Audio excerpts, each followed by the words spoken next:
પકોડીનો ચટકો લેતા લોકો સાવધાન। શું આપ પાણીપુરી ખાવ છો? તો આ સમાચાર તમને હચમચાવી નાખશે। શું આપને ખબર છે કે કેમ બને છે પાણીપુરી? ગંદી ગલીઓ, ગંદી ઓરડીઓ,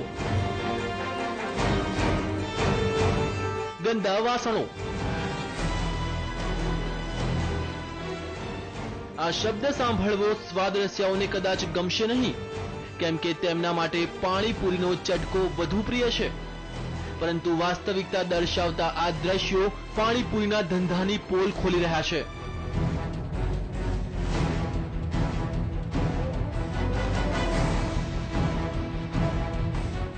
સૌ પહેલા જુઓ કેવી રીતે બને છે પાણીપુરીની પૂરી।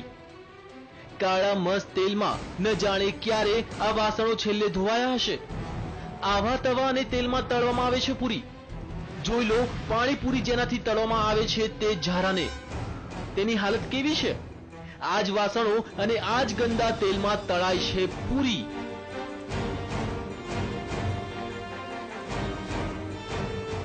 તો ચટાકેદાર મસાલો બનાવવા જે બટાકાનો ઉપયોગ કરાય છે તે બટાકા પર માખીઓ પણ બની રહી છે।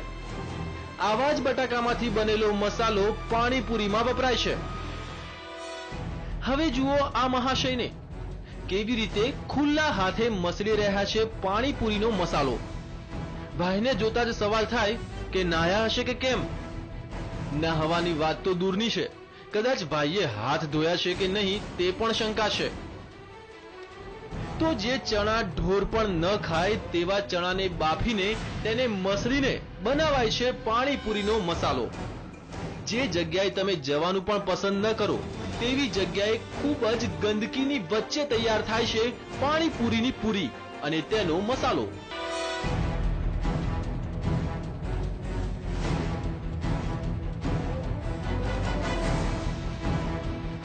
કોઈ પણ જાતની ચોખ્ખાઈ વિના, હાથ પણ ધોયા વિના પાણીપુરી વેચતા આ લોકો તૈયાર કરે છે પાણીપુરીનો મસાલો।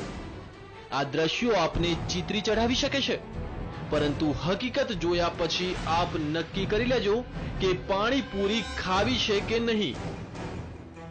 કેમેરામેન તૌસિક મલિક, કૃણાલ ભાવસાર, મનોજ ગોહિલ સાથે નિશિત રાજ્યગુરુ, TV9 અમદાવાદ।